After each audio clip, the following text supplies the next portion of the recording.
Dr. Sarah Chun stared at the data streaming across her monitor, her coffee growing cold as the implications slowly crystallized. The patterns were undeniable, hidden in plain sight across decades of seemingly unrelated events. Population decline rates, fertility statistics, environmental toxins, pharmaceutical interventions, and economic policies all converged into a terrifying mosaic that suggested something far more sinister than random societal changes. The breakthrough had come 3 weeks earlier when she'd been analyzing global demographic trends for the World Health Organization. What started as routine research into declining birth rates across developed nations had evolved into something that kept her awake at night, checking locks on her apartment door, and wondering if her encrypted communications were truly secure. Sarah had always prided herself on being a rational scientist, someone who followed data wherever it led. But the data was leading her to conclusions that seemed like the ravings of conspiracy theorists. Yet they were undeniable patterns emerging from statistical noise like constellations appearing in a night sky. The fertility crisis wasn't random. Sperm counts had plummeted 70% across Western nations over the past 50 years. Initially attributed to lifestyle factors, stress, processed foods, sedentary behavior, the decline showed geographic and temporal patterns that suggested deliberate intervention.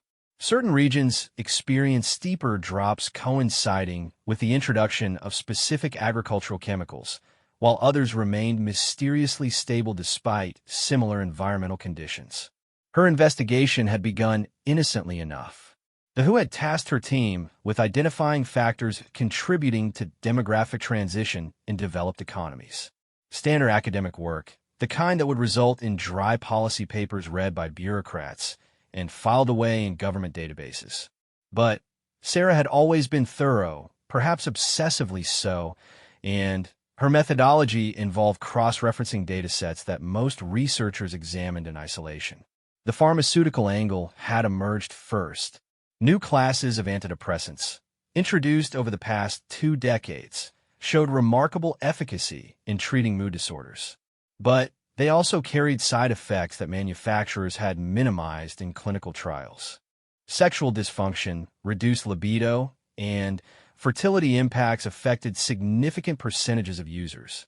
Given that nearly 30% of adults in developed nations were prescribed these medications, the population-level effects were substantial. Digging deeper, Sarah discovered that early clinical trials had identified these reproductive side effects, but pharmaceutical companies had lobbied successfully to minimize their prominence in prescribing information. Internal documents, obtained through whistleblower leaks and Freedom of Information requests, revealed deliberate decisions to downplay fertility impacts while emphasizing mental health benefits. The agricultural dimension proved even more disturbing. Glyphosate-based herbicides, now ubiquitous in food production, showed endocrine-disrupting properties that regulatory agencies had consistently overlooked. Studies demonstrating hormonal impacts and fertility reduction in animal models have been dismissed or discredited through industry-funded research campaigns. The chemicals manufacturers had employed tobacco industry tactics, funding studies designed to muddy scientific consensus while their products became irreversibly integrated into global food systems. But it was the economic patterns that truly frightened Sarah. Population control had long been discussed in academic and policy circles as necessary for environmental sustainability and resource management. What she discovered was evidence of systematic implementation through economic mechanisms that made large families financially untenable for most populations. Student debt systems had evolved to burden young adults with financial obligations that lasted decades, effectively delaying family formation during peak reproductive years. Housing costs have been deliberately inflated through monetary policies and zoning restrictions that prevented young couples from achieving the stability traditionally associated with child-rearing. Healthcare systems had been structured to make childbirth and child-rearing prohibitively expensive for middle-class families while providing subsidies primarily to populations already marginalized by economic inequality. The convergence wasn't accidental. Sarah had identified at least 17 major policy initiatives across different sectors that collectively created conditions hostile to human reproduction and family stability. The timing was too precise, the coordination across industries and governments too seamless to represent independent decisions by separate entities. Her research had attracted attention from unexpected quarters. A former pharmaceutical executive named Marcus Webb had contacted her through encrypted channels, claiming to have information that would validate her findings. They'd met in a crowded coffee shop in downtown Geneva, where Webb had nervously chain-smoked while describing closed-door meetings he'd attended during his tenure at one of the world's largest drug manufacturers. Webb described a consortium of corporate leaders, government officials, and academic researchers who met annually under the auspices of various think tanks and policy organizations. Officially, these gatherings focused on sustainable development goals and global governance challenges. Unofficially, according to Webb, they coordinated strategies for managing what they termed population optimization. The language was carefully sanitized, Webb explained. No one spoke explicitly about reducing human numbers or eliminating specific populations. Instead, they discussed demographic transition, reproductive health interventions, and sustainable development pathways. The goals were couched in environmental protection rhetoric and economic efficiency arguments that provided moral cover for policies with profoundly anti-human consequences. Webb had brought documentation, leaked emails, meeting transcripts, and strategic planning documents that painted a picture of coordinated global policy implementation. The consortium operated through networks of non-governmental organizations, international institutions, and corporate partnerships that could implement population reduction strategies without obvious central coordination. The environmental movement had been co-opted as cover for these efforts. Climate change, while presenting genuine challenges, have been leveraged to justify policies that previous generations would have recognized as eugenic. Carbon footprint calculations that identified human reproduction as environmentally destructive provided scientific-sounding rationales for discouraging family formation. Educational programs in schools taught children that having babies was selfish and environmentally irresponsible. Sarah's analysis revealed how these messages had been strategically targeted at specific demographic groups. Educated, middle-class populations in developed nations were bombarded with anti-natalist propaganda, while economically disadvantaged populations were encouraged to reproduce through welfare systems that incentivized single parenthood and family instability. The effect was dysgenetic, systematically reducing reproduction among populations with higher education and economic productivity while maintaining birth rates among groups dependent on government assistance. The immigration dimension added another layer of complexity. As birth rates plummeted among native populations in developed countries, mass immigration was promoted as an economic necessity. But the immigrants came primarily from regions with different cultural values, educational systems, and political traditions. The resulting demographic replacement wasn't merely numerical. It represented fundamental civilizational transformation disguised as humanitarian policy. Sarah had discovered internal planning documents that explicitly acknowledged these demographic replacement effects. Policy architects understood that mass immigration would transform receiving societies in ways that would be irreversible within 2 generations. The economic arguments about labor shortages and pension obligations served as public justifications for policies designed to achieve far more fundamental changes in population composition and cultural identity. The psychological warfare component was perhaps the most insidious. Popular culture, educational systems, and media messaging have been systematically deployed to demoralize populations and discourage family formation. Movies, television shows, and social media platforms promoted lifestyles that portray traditional family structures as oppressive or outdated while glorifying childless consumer lifestyles. Young people were taught that career achievement and personal fulfillment were incompatible with marriage and children. Women were encouraged to delay reproduction indefinitely while pursuing educational and professional goals that often proved less fulfilling than traditional family roles. Men were portrayed as unnecessary or even harmful to women's advancement, creating antagonistic relationships between sexes that made stable pair bonding increasingly difficult. The educational system played a crucial role in this psychological conditioning. Children were exposed to curricula that emphasized individual gratification over family responsibility, environmental catastrophism that made future planning seem pointless, and historical narratives that portrayed their own civilizations as uniquely evil and deserving of extinction. By the time students reached reproductive age, many had internalized beliefs that made family formation psychologically impossible. Webb had connected Sarah with other researchers who had noticed similar patterns. Dr. James Morrison, a demographer at Cambridge University, had been tracking fertility declines across European populations and identified policy interventions that consistently preceded demographic collapse. Dr. Lisa Park, a biochemist studying endocrine disruption, had documented how chemical exposures affected human reproductive systems in ways that seemed deliberately targeted at specific population groups. Together, they'd assembled evidence of what could only be described as a coordinated campaign to reduce human population through mechanisms that provided plausible deniability. The perpetrators could claim they were addressing climate change, promoting women's rights, improving public health, or managing economic challenges while implementing policies that systematically undermined human reproduction and family stability. The scope of coordination suggested institutional capabilities beyond what any single government or corporation could achieve independently. Webb described the consortium as including representatives from major pharmaceutical companies, agricultural corporations, financial institutions, international organizations, and government agencies. Their influence extended through academic institutions, media companies, and non-governmental organizations that shape public opinion and policy development.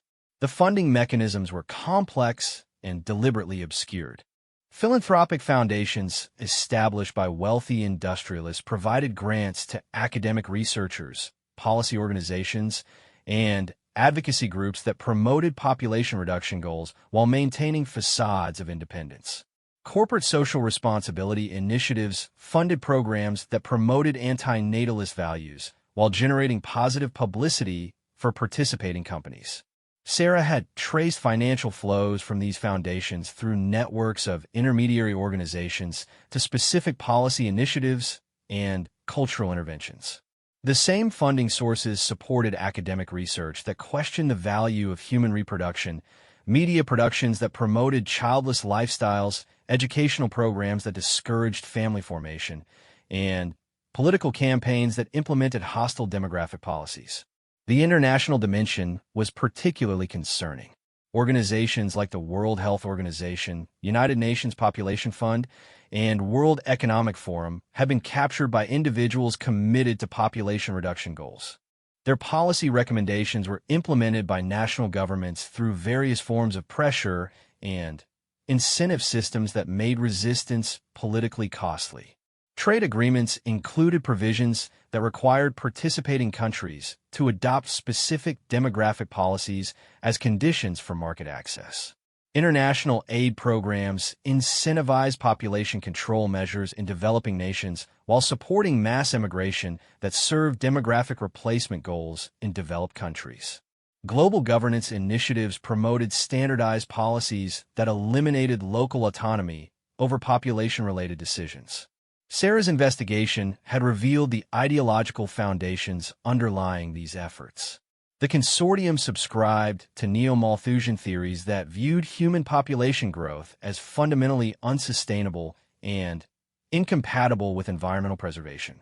They believed that dramatic population reduction was necessary to prevent civilizational collapse and ecological catastrophe. But their concern wasn't equally applied to all populations. The policies systematically targeted specific demographic groups while protecting others.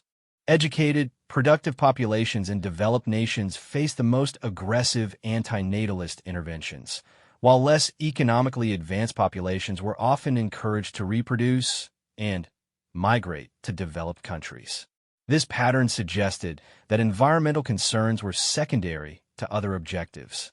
The real goal appeared to be fundamental transformation of global population composition, eliminating specific cultural and genetic lineages while preserving others. The environmental rhetoric provided moral justification for policies that previous generations would have recognized as genocidal. Webb had described meetings where participants explicitly discussed which populations should be preserved and which should be eliminated. They spoke in euphemistic language about genetic diversity, cultural resilience, and adaptive capacity, but the underlying message was clear. Some human populations were viewed as more valuable than others, and systematic policies were being implemented to achieve desired demographic outcomes. The technological capabilities available to modern states and corporations made this kind of population engineering possible on an unprecedented scale. Pharmaceutical interventions could reduce fertility across entire populations through mass medication programs disguised as public health initiatives. Agricultural chemicals could disrupt endocrine systems through food supply contamination that affected millions of people simultaneously. Economic policies could make family formation financially impossible for large demographic groups. Information warfare capabilities allowed for unprecedented psychological manipulation of entire populations through social media platforms, educational systems, and entertainment industries. Public opinion could be shaped to support policies that served demographic engineering goals while believing they were making autonomous choices about reproduction and family structure. Sarah had documented how these technological capabilities were being coordinated through artificial intelligence systems that could model demographic outcomes and optimize policy interventions for maximum population impact. The consortium had access to predictive modeling that allowed them to test policy combinations and anticipate demographic responses with remarkable accuracy. The COVID-19 pandemic had provided a natural experiment in global policy coordination that revealed the consortium's capabilities. Within months, identical policies were implemented simultaneously across dozens of countries despite dramatically different political systems, cultural contexts, and epidemiological conditions. The coordination was too precise and comprehensive to represent independent decision-making by sovereign governments.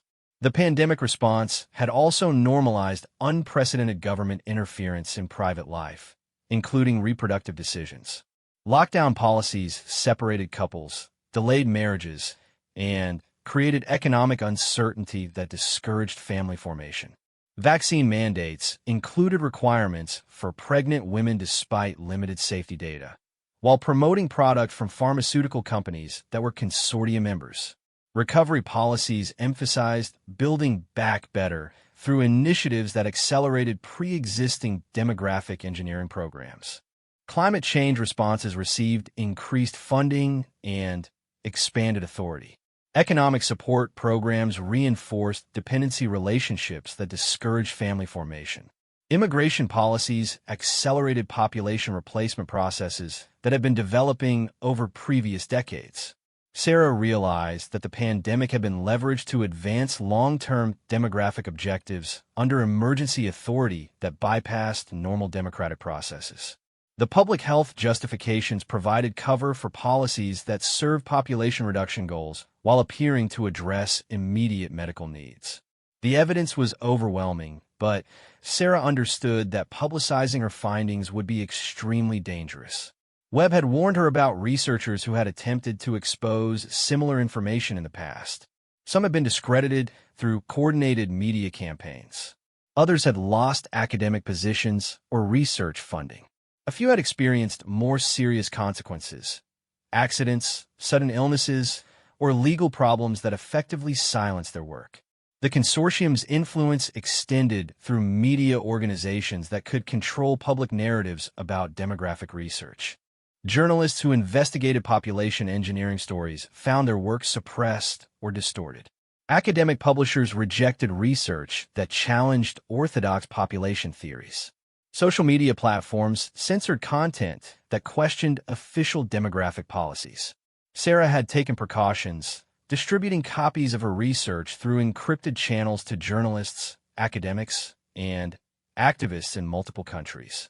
But she understood that individual disclosure efforts were unlikely to overcome institutional control of information systems.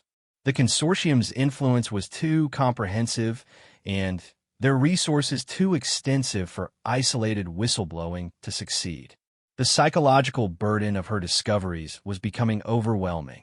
Sarah found herself questioning assumptions she'd held throughout her career about human progress, democratic governance, and institutional benevolence. The evidence suggested that major institutions she trusted and served were actively working to eliminate large portions of the human population while maintaining facades of humanitarian concern. The moral implications were staggering. If her analysis was correct, she was witnessing genocide conducted through mechanisms that provided legal and ethical cover for mass killing. The perpetrators could claim they were saving the environment, promoting women's rights, advancing public health, or managing economic challenges while systematically destroying human communities and cultures. The long-term consequences were almost too terrible to contemplate. If current trends continued, several major civilizations would effectively cease to exist within 2 or 3 generations. Their populations would be replaced by immigrants with different cultural values. Their genetic lineages would disappear, and their historical achievements would be forgotten or deliberately erased. Future historians, assuming any survived with the intellectual capacity and cultural knowledge to understand what had happened, would study this period as one of the most successful genocidal campaigns in human history. The perpetrators had achieved population elimination goals that exceeded those of history's most notorious mass murderers while maintaining public approval and democratic legitimacy. Sarah's research had identified the mechanisms, documented the coordination, and revealed the ideological motivations behind what could only be called the Great Culling of humanity. The evidence was clear, comprehensive, and terrifying. The question now was whether anything could be done to stop it, or whether future generations would inherit a world depopulated and decivilized according to the consortium's vision of optimal human management. As she prepared her final report, Sarah reflected on the irony that academic institutions dedicated to advancing human knowledge were being used to implement policies designed to eliminate most of humanity. The very technologies and organizational capabilities that could have created unprecedented human flourishing were instead being deployed to achieve demographic objectives that would have horrified previous generations. The clock was ticking. Each day of delay allowed the consortium to advance their programs further toward irreversible demographic tipping points.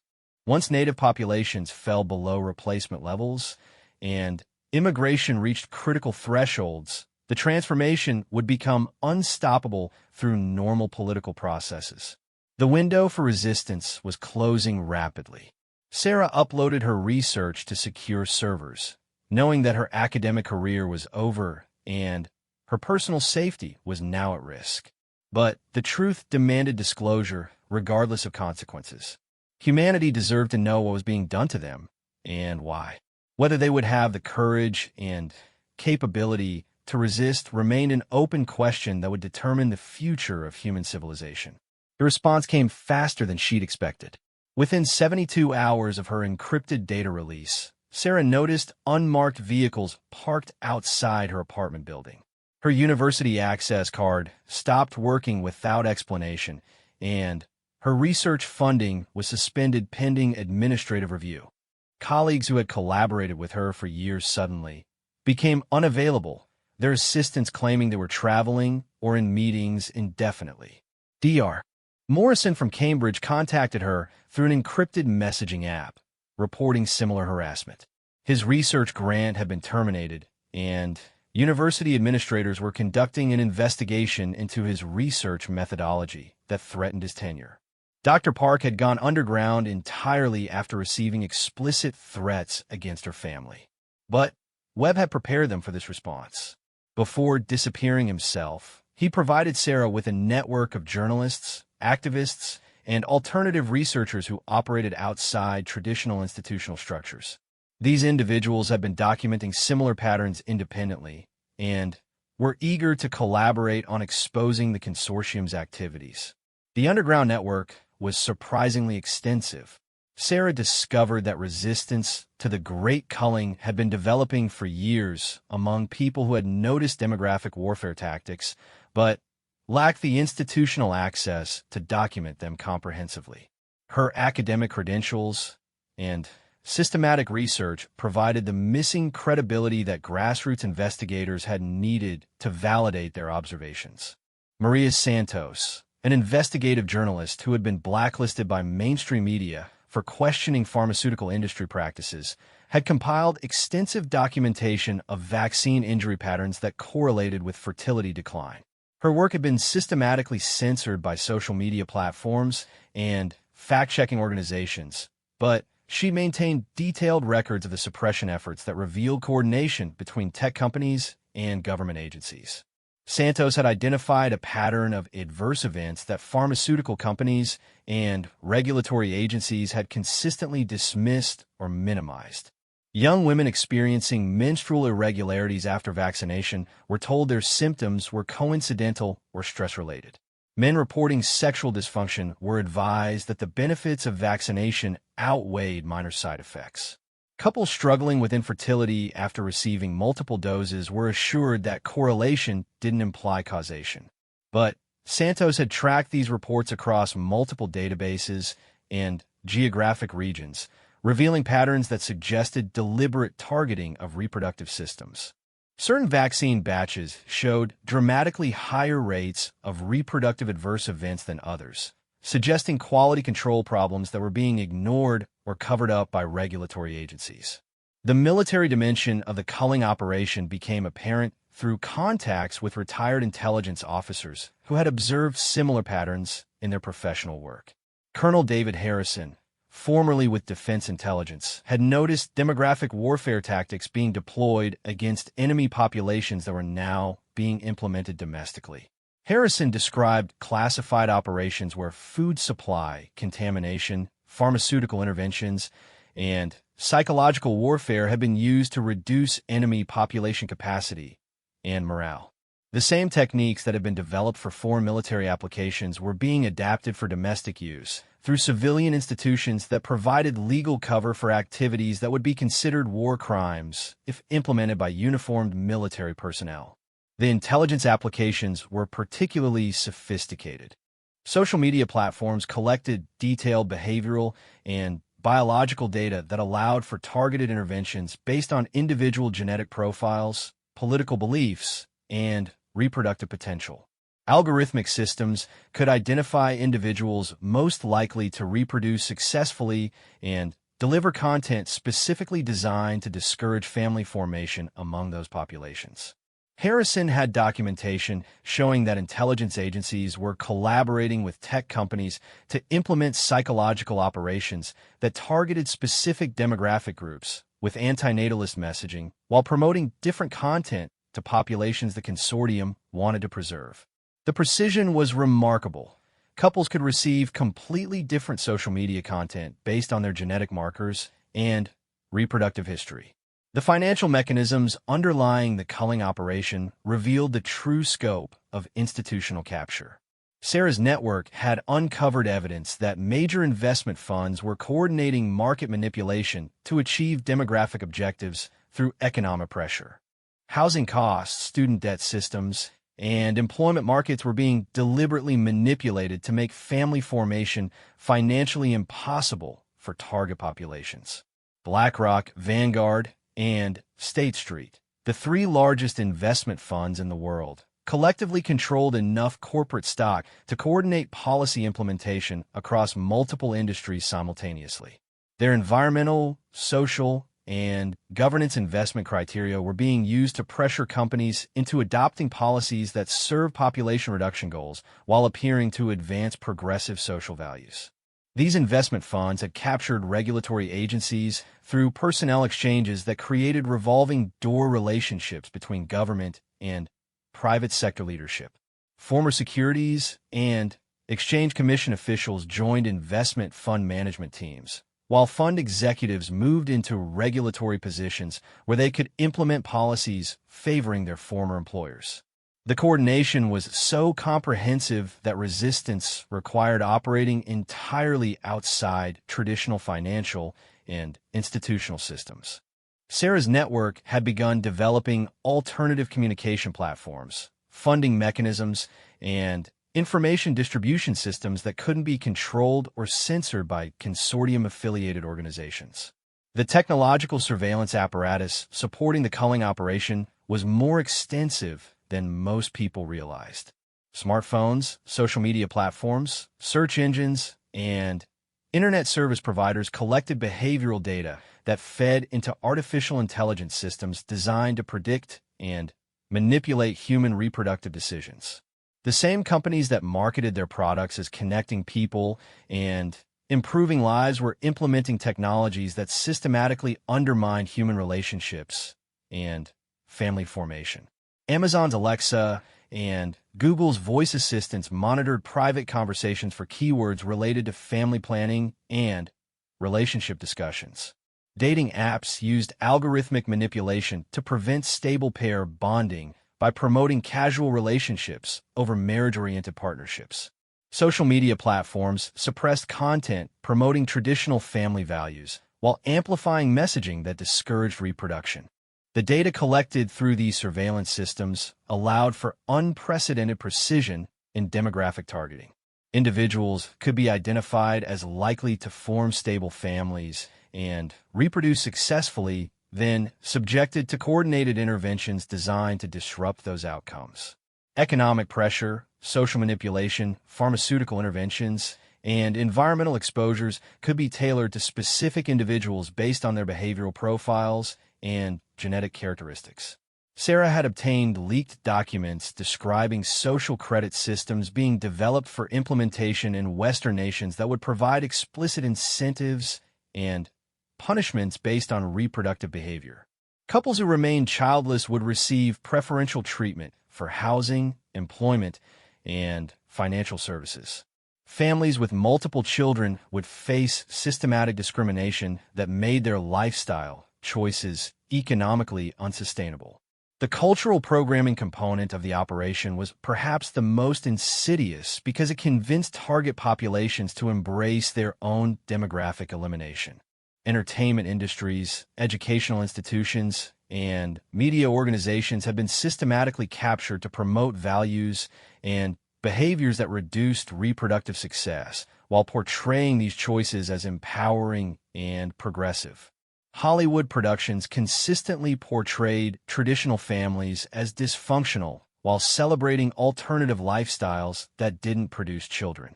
Educational institutions taught young people that having children was environmentally destructive and socially irresponsible. News organizations promoted stories that highlighted the costs and difficulties of parenting while minimizing the benefits and satisfaction that families provided. The messaging was sophisticated and targeted different demographic groups with customized antinatalist content. Educated women were told that career achievement was incompatible with motherhood. Working-class men were portrayed as economically inadequate providers in a modern economy. Religious communities were attacked as oppressive and backward for promoting traditional family values. Popular psychology and self-help industries promoted individual fulfillment philosophies that portrayed family responsibility as limiting personal growth and authentic self-expression. Therapeutic approaches encouraged people to prioritize individual happiness over social obligations, making the sacrifices required for successful parenting seem psychologically unhealthy. The result was generational programming that produced adults who were psychologically incapable of forming the stable relationships and making the sacrifices necessary for successful reproduction. By the time individuals realized they wanted families, Many had been so conditioned to prioritize individual gratification that they couldn't adapt to the collaborative requirements of marriage and parenting. Sarah's research had identified specific programming techniques that were being implemented through various cultural institutions. Attachment theory was being misapplied to convince people that intimate relationships were inherently problematic and likely to cause psychological damage.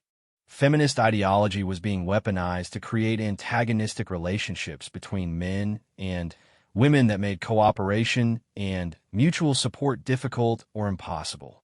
The pharmaceutical industry's role extended far beyond fertility-reducing side effects of prescribed medications. Sarah had discovered evidence that common medications were being deliberately formulated to include compounds that affected reproductive systems, even when those compounds weren't necessary for the drug's primary therapeutic functions. Antidepressants included selective serotonin reuptake inhibitors that reduced sexual function and fertility in ways that manufacturers understood but had systematically concealed from prescribing physicians and patients. Hormonal contraceptives were being promoted for non-contraceptive uses that exposed much larger populations to fertility-reducing chemicals than would have used them solely for birth control. Over-the-counter medications, food additives, and personal care products contained endocrine-disrupting chemicals that accumulated in human tissues over time and caused cumulative reproductive damage. The regulatory approval process for these chemicals was captured by industry influences that prevented adequate safety testing while allowing widespread population exposure to untested compounds. The water supply had become a delivery mechanism for pharmaceutical interventions that affected entire populations without their knowledge or consent. Municipal water treatment systems were unable to remove pharmaceutical residues that accumulated from widespread medication use, creating involuntary mass medication programs that exposed everyone to fertility-reducing compounds. Fluoride addition to water supplies, promoted as a public health measure to prevent dental decay, actually served as a mechanism for delivering compounds that affected neurological development and reproductive function. The same groups promoting water fluoridation were involved in other population reduction initiatives, suggesting coordination rather than independent public health decision-making. Agricultural chemical contamination represented another vector for mass population exposure to fertility-reducing compounds.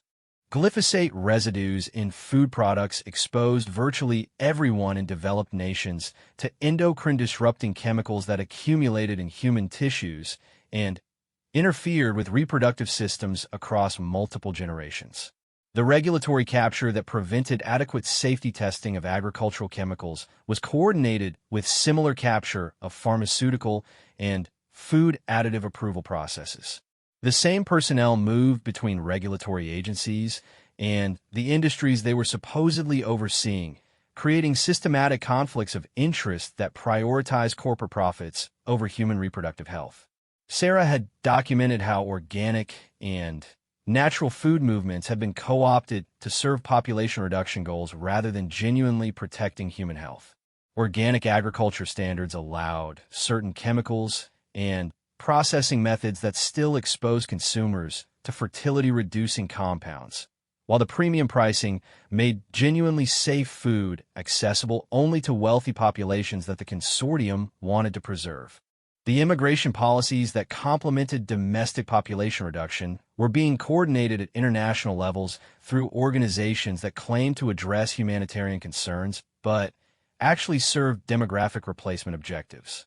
The same foundations and organizations funding antinatalist programs in developed nations were simultaneously funding mass migration programs that would replace declining native populations with immigrants from different cultural backgrounds.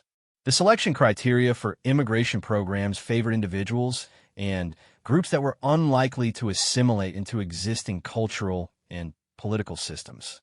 Economic migrants were prioritized over political refugees, ensuring that immigrants would maintain loyalties to their origin countries rather than adopting the values and interests of their destination societies.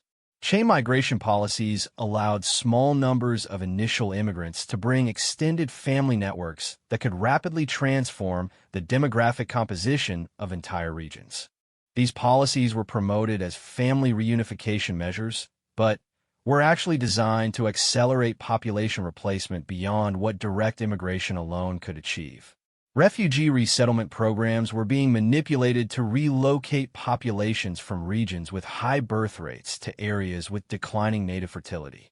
The humanitarian justifications provided moral cover for demographic engineering that served long-term population replacement objectives rather than genuine refugee protection.